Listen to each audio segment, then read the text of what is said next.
I saw many reacting to what you're about to see with the take that something is seriously wrong with Donald Trump. You might remember that Taylor Swift endorsed Vice President Kamala Harris and Tim Walz after the presidential debate where Harris trounced Trump. And Trump and Vance and MAGA initially said, oh, we respect Taylor Swift, but we disagree with that decision, or I don't think people care about her stance, or whatever it might be. I'll show you the outcome of that endorsement already, and then we'll get to a video of Trump that's on a different topic that's deranged. But I do want to start with this that a lot of people are discussing because it's crazy. Trump randomly this morning posts in all caps, "I hate Taylor Swift. I hate Taylor Swift," he says. What? Now, this is a change in tone. J.D. Vance on Fox News, when initially responding to this endorsement, had a much softer tone. Endorsement of Harris and Walz right after. She has 283 million followers on Instagram, and I'm sure that someone brought to your attention that she signed it, "childless cat lady." This is a phrase that you are going to hear in your dreams and your nightmares probably for many years to come. How do you speak to women voters who obviously they care about what she thinks? Of course. Well, look, we admire Taylor Swift's music, but I don't think most Americans, whether they like her music or fans of hers or not, are going to be influenced by a billionaire celebrity who I think is fundamentally disconnected from the interests and the. Yeah, who would listen to a billionaire celebrity except for your entire movement with Donald Trump?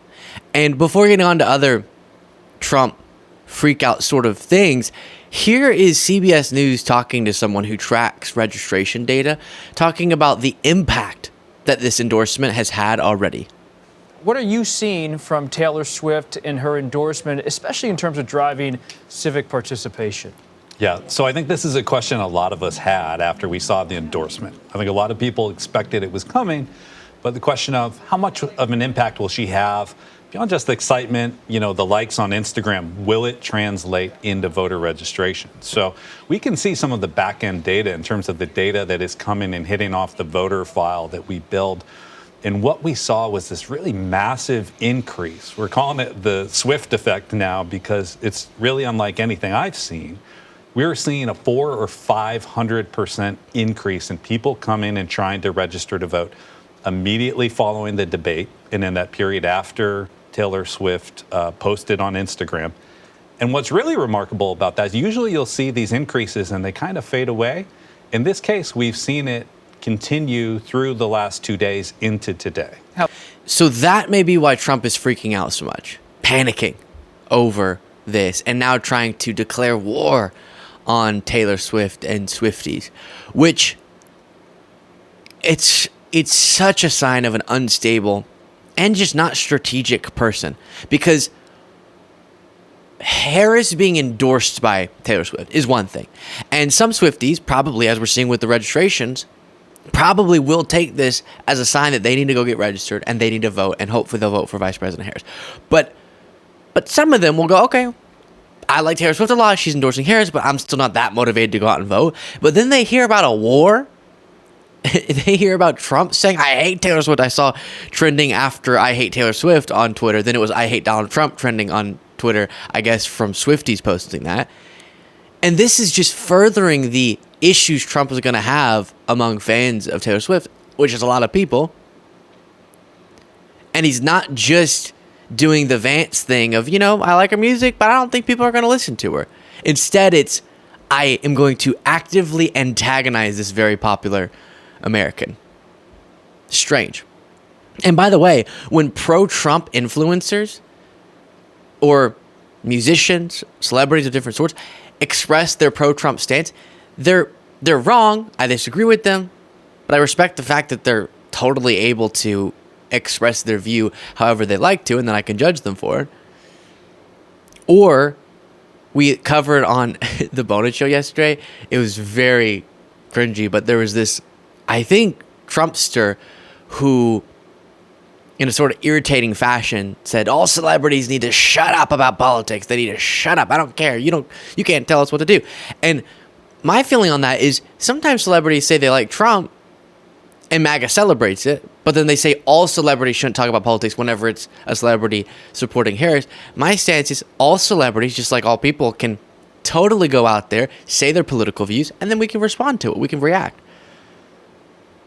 I don't like these general declarations of, see, this is why no celebrity should ever say a political view. No, if they feel compelled, they totally can.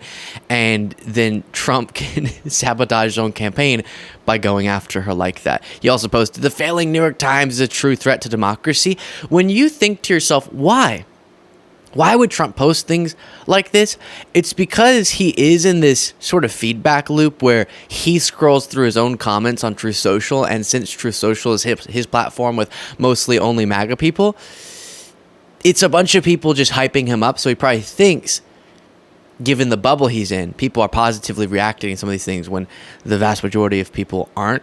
This graphic says he doesn't silence his opponents. He shoves them into the spotlight and lets them destroy themselves. Which is a funny thing to post when he is saying the New York Times is the threat to democracy, something that connects to him saying the government should come down hard on media outlets, something he said before that he doesn't like. And that is exactly the type of silencing that MAGA thinks Trump is not for. Someone posting a sign, only traitors help invaders. You have, oh gosh, this... liberals are just shitty people, it says. Retruth if you agree. Yeah, so the point is, very supportive crowd hyping him up, so he doesn't realize that he's actually doing damage to his own campaign. Then this video I referred to, when asked about the bomb threats in Springfield, Ohio, schools having to be temporarily shut down because of all the threats that are happening because of the lies Trump has been telling about Haitians eating cats and dogs. Trump responds to a question about that and doubles down. Do you denounce the bomb threats in Springfield, Ohio? I don't know what happened with the bomb threats. I know that it's been taken over by illegal migrants, and that's a terrible thing that happened. Springfield was this beautiful town, and now they're going through hell. It's a sad thing. Not going to happen with me, I can tell you right now. In response to a question about bomb threats, he says, oh, I don't know about that, but then he just asserts the things he's been saying for some time. People's lives are being put in jeopardy, and his reaction is not to say, oh, you're right, we need to be more mindful of how we talk about this. I shouldn't be pushing baseless claims. I shouldn't be calling people illegal whenever they're actually here lawfully. I shouldn't be saying I'm going to deport legal immigrants from Haiti to Venezuela for some reason, as he recently said. But he won't ever do introspection, and it's leading many to say, is he just totally okay with the idea of someone getting hurt? Because that's what's going to happen if this continues. Speaking of celebrities, Trump at his Vegas speech, I forgot to cover this part when we covered it yesterday, said, Nicky Jam, music superstars in the crowd. And where's Nikki? She's hot. I know what you're thinking. Okay, that's kind of weird. Oh, it's weirder because Nicky Jam is a guy. Latin music superstar, Nicky Jam. Do you know Nicky? She's hot. Where's Nicky? Where's Nicky? Thank you, Nicky. Great to be having you here. Now you have to get, oh, look. Come here. Come here. I'm glad he came up. I'm glad he came up. I just realized I'm glad he came up because now I realize he's a guy. Yeah. And then one other thing from the Congressional Black Caucus event last night, you have Vice President Kamala Harris saying this.